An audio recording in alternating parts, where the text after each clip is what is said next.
Hello అండి. Last day of mutton రెసిపీస్‌లో మన favourite క్లైమేట్‌కి సరిపడే రెసిపీ మటన్ పాయ. ఇవేంటా అనుకుంటున్నారా? నేను దీనిలో యూజ్ చేసిన సీక్రెట్ ఇంగ్రీడియెంట్ కబాబ్ చీని లేదా తోక మిరియాలనమాట.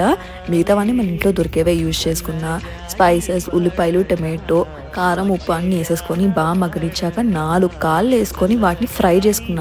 దాని నుంచి నీళ్ళు ఊరేంత. దాని తర్వాత పచ్చిమిరపకాయ ఏసేసుకొని నీళ్ళేసి మీడియం ఫ్లేమ్ టు లో ఫ్లేమ్‌లో 10-15 విజిల్స్ రానిచ్చాను. నేనెంత కుక్ చేశానంటే అది ఓవర్ కుక్ అవ్వలేదు, అండర్ కుక్ అవ్వలేదు. అలాగని బోన్స్ కూడా నవలేయచ్చనమాట. అంత కుక్ చేశాను. అబ్బా! ఏమన్నా ఉందా! దీన్ని షీర్మలతో తింటారు పాకిస్తాన్‌లో. నా దగ్గర షీర్మల్ లేదు గాబట్టి, మన సైడ్ దేనితో అయినా తినొచ్చు. ఇడ్లీ, దోస, రోటీ ఏదన్నా ఓకే. నేనైతే రోటీ చేసుకున్నా. రోటీలో అబ్బబ్బా! అది తింటే ఈ క్లైమేట్‌లో సూపరు, అమోఘం. మీరు ట్రై చేసేయండి. నెక్స్ట్ సీరీస్‌లో మళ్ళీ